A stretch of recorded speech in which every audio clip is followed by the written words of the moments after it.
Hello, my name's Michael Conneely, and this is a video about the new moon of the 11th of May 2021 and what a new moon it is.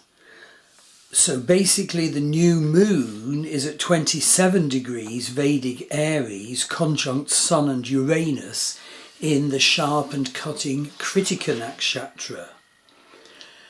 And it's part of my May 2021 Star Wheel Astrology and Healing newsletter.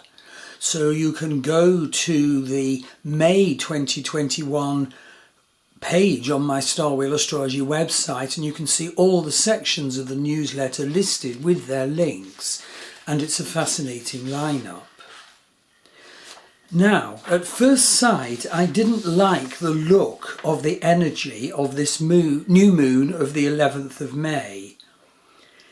It turns out that this new moon will have sharp and cutting energies, and it occurs in tense times. But actually, on looking deeper, I can say that it has some very unusual facets to it of, at the one hand, violence, but on the other hand, psychism and inspiration and imperative to act on your inspiration afterwards. So the reason I didn't like the look of this new moon at first was because it's in Vedic Aries, and because it's in Kritika nakshatra, which is very cutting. And of course it occurs in a context of times which have more than enough cutting energies around in May, with Mars in Ardra nakshatra, Uranus in Aries, Mars sextile Uranus, Uranus square Saturn, and a longer list, which you can see if you review the other videos and blogs for my May 2021 Star Wheel Astrology and Healing newsletter. So just to summarise, the actual new moon is at 27 Aries, as is the Sun. So the new moon brings in, and it's conjunct Uranus as well at 17 Aries. So the new moon brings in Aries and Libra, Vedic Aries, Vedic Libra. But the nodal axis, which is very influential for this new moon, is actually in Taurus, Taurus Scorpio. So there's 4 signs involved, and quite a number of nakshatras, so Uranus in Bharani, Sun and Moon in Kritika, Venus in Kritika, Mercury in Rohini, Rahu, conjunct Mercury very, very closely in Rohini, and at the other end of the axis, Ascendant in Swati nakshatra, Ketu in Jyesta nakshatra. So I then looked a little bit deeper at the context of this new moon in Kritika nakshatra, and that was not calming because Kritika is ruled by the sun. Kritika's devata is Agni, the god of fire, and Kartikeya. Its temperament or gana is Rakshasa or demon.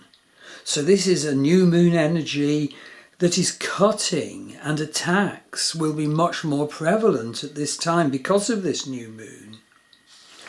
But then, fascinatingly, I saw there are vast twists to this new moon.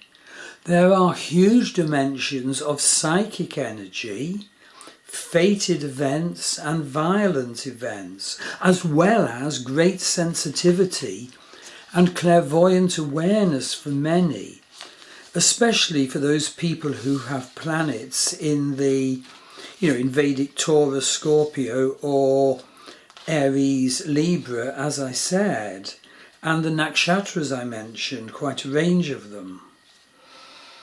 So this new moon weirdly carries with it energies of violence, revolution and inspiration, especially for those aspected by it, and caught up in the very unusual chart shapes involved with this new moon, and we'll be coming to those.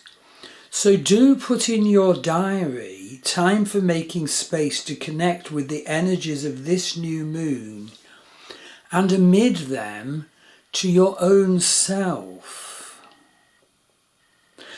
and to your life path forward now, because the possibilities for inspirational energies are very considerable at this special time of new moon, and new moons are times for listening anyway. So make a note of its date and time now. For me here in Ireland, it's the 11th of May at 20 hours PM, 8 PM. So, being maybe a bit flippant and light-hearted about this time should be very good for clairvoyants and sensitives, but also bomb shelter construction workers. Tighten your seatbelt and read on the blog and listen to this video. And you especially need to check if you have any planets around 17 Taurus, 17 Scorpio, or 17 to 27 Aries, 17 to 27 Libra. So that's quite a big spread. And everybody will feel it. I've just mentioned the most intense axes. So the key planets are caught up in a special chart aspect shape called a yod. And it's necessary to understand what the energy is of a yod. A yod is a very long, pointed, thin triangle called a finger of God. And to understand this chart aspect shape is important. Note that the moon is not actually part of the yod chart aspect shape figure, but the yod does surround it and contextualize it. And the energy of the yod will suffuse the energy of this new moon. And the energy of the yod will have a big effect generally at the time of this new moon. So the base of the yod is a sextile aspect, normally shown in green in the colour coding of aspects. And the planets at either end of the sextile make 150-degree aspects to the apex planet. And the important thing is, the apex planet of this yod is Ketu, the south node of the moon. So you can see the yod on my May 2021 Star Wheel Astrology website. I show the charts for the new moon, and I also show the chart aspect shapes I'm talking about in this video and blog. So, being the apex planet of a yod gives a huge emphasis to Ketu, emphasizes Ketu's power and nature, but in a questing, driven way. And Ketu, of course, is a very cutting energy, concerned with our fate and destiny and our past life issues. But the planets sending those quincunxes to Ketu, the planets at either end of the sextile are actually Mars and Uranus. So this could mean a very violent event. Certainly it's a violent energy in terms of spiritual transformation and for psychic awareness. Many people will feel the very cutting, irritating energies of this yod. And of course it comes at a very cutting and irritating time because of the other things that are going on that I mentioned. So the apex planet is K2, driven by Mars-Uranus sharp, warlike, revolutionary energy. Let's just look a bit deeper about the energy, at the energy combination of the sextile which drives the apex planet K2. So the sextile is Mars-Uranus, and drawing on Reinhold Ebertin's wonderful work, the principle of Mars-Uranus is sudden application of effort, intervention in the body, for example, an operation. And on the psychological level, an extraordinary amount of energy will suddenly be made available. There's the urge for freedom, there's unyieldingness, there's quick determination, there's courage. So do make time at the time of this eclipse for vision awareness. Really, really, really, make some quiet time, tune into yourself, your body, your psyche, tune into the new moon. Negatively, this Mars-Uranus energy is an argumentative disposition, and I've actually done another video and blog at this time on how Mars is certainly creating an argumentative disposition at this time, all May. Contradictoriness, self-willed obstinacy, lack of balance, intolerance, but also the urge for freedom, tension, stress, fighting spirit, violence, proneness to injury and accidents again. At the biological level, it can be an injury involving loss of blood or the cutting of the skin for a few people. And at the sociological level, violent people, fighters for freedom, revolutionaries, people who argue for the sake of it. But of course, there's not many of those around. So the probable manifestations of this Mars-Uranus are unusual achievement through extraordinary power of effort, inclination to act too hastily, passing a test of nerves, struggle for survival, could be an accident or injury or an operation. So, having put that important material on the table, let's look deeper at the energy format created by a yod, that long, narrow finger of God. So when a person has a yod in their birth chart, and it's relatively rare, the energy is such that the yod person only can really relate to the apex planet through images, visions and intuitions, almost like looking at the apex planet like it's on a screen in the cinema, something like that, rather than firmly and clearly connecting to it. And of course in this case it's K2. And this is the other point. There's two quincunxes pointing at the apex planet, and the energy of a quincunx is this. When the quincunx is activated, when the apex planet has a transit affecting it or a progression affecting it, we, the person involved, feel growing tension. We're walking along life's pathway, but getting more and more tense, more and more unsure. Is this our pathway? And then the whole point of the activation of the quincunxes in a yod is this. We're walking along feeling more and more tense, and suddenly we cannot continue on this particular pathway.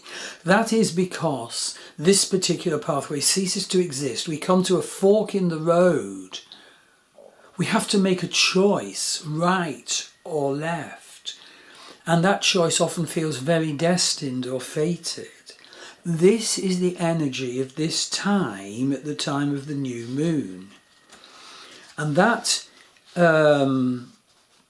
fork in the road brings an energy of collapse of the old paths, great sensitivity and rebirth. We have to make a choice.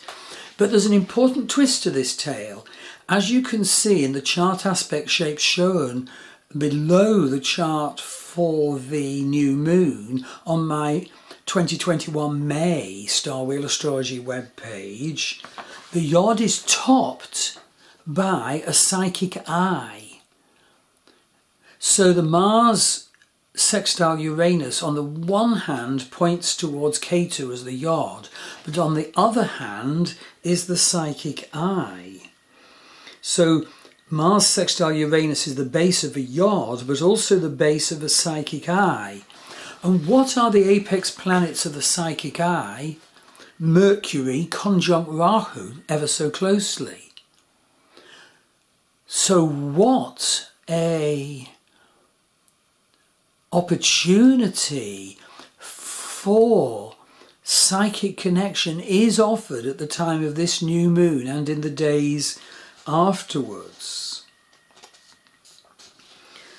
And a psychic eye does give us quite a sort of specifically focused psychic ability, particularly in the direction of its apex planet, which in this case is a conjunction of Moon and Mercury, of Mercury and Rahu, the north node of the moon. Quite driven. Now the important thing is that in psychodynamic Western astrology, which I teach and bring into all my readings, as well as bringing in Vedic astrology, the combination of a yod and a psychic eye is called a striving figure, and that has a very specific energy and consciousness configuration that it's worth hearing. So basically, when the two combine, because each of them has an apex planet and the apex planets are in opposition, the resultant combined shape has an angry red opposition line running down its centre, a spine if you like, and so that gives a direction which is the nodal axis but also brings in Mercury as well as Ketu and Rahu. So a striving figure is a combination of a projection figure or a yod and a psychic eye and an opposition down the centre. Now the striving figure has an energy that is very intelligent and sensitive, receiving insight, which can impel us to a specific goal. So, you know, if we could watch out for this at that time and then hear the next bit, which is that the high sensitivity of the striving figure can weaken our determination and our implementation and achievement energy. So let us not let the whole thing drain away into the sands of the desert. Let us have this intuitive time at the time of this new moon and in the few days afterwards, and let us write down the inspiration we receive and act on the inspiration we receive. And so we may need to take remedial measures to strengthen our backbone. That is the nature of the striving figure. And it is very good also to look at the Rashi Avashta's table, which shows how the planets treat each other in the chart of this new moon, because it is, well, there are so many planets really harming other planets. So the sun trashes the moon, trashes the Saturn, moon trashes Saturn, Mars trashes Saturn, Mercury horrifically trashes Mars, so that could be overthinking rather than action. Mercury harms Jupiter. Venus harms Jupiter somewhat. Saturn weakens the Sun.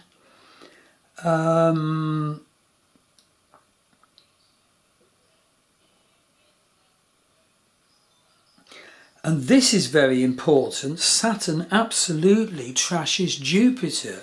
So you see, Jupiter is in a Saturn-ruled sign at this time, Aquarius. This is the time of Saturn ever since Jupiter left Vedic Sagittarius and entered Vedic Capricorn. He's now gone on in the year following into Aquarius, but he's still in a Saturn-ruled sign. And so we may not find it so easy to contact our expansionary and spiritual inspirations at this time because Jupiter is weakened. But of course we can take remedial efforts to build our connection to Jupiter, and I've got a Jupiter video coming up in this May 2021 Star Wheel Astrology and Healing newsletter, and I'll talk about how I personally find it good to strengthen my connection to Jupiter at this time of Jupiter's weakness, relative weakness. So this new moon will commence activation. It is also a sensitive and psychic new moon. In fact, absolutely note that this new moon is sextile Neptune. There is actually a further analysis twist to the tale, but it's too complex to go into here. And that is, if you look at the Western chart on my 2021 May Star Wheel Astrology webpage, you'll actually see there are two overlapping psychic eyes. And that creates a special rare chart aspect shape in psychodynamic Western astrology called the magic cap. But I don't want to overwhelm. So a new moon is always a time for listening, but in this case more so. It would be good to do embodiment work and vision journey and note what comes up and note the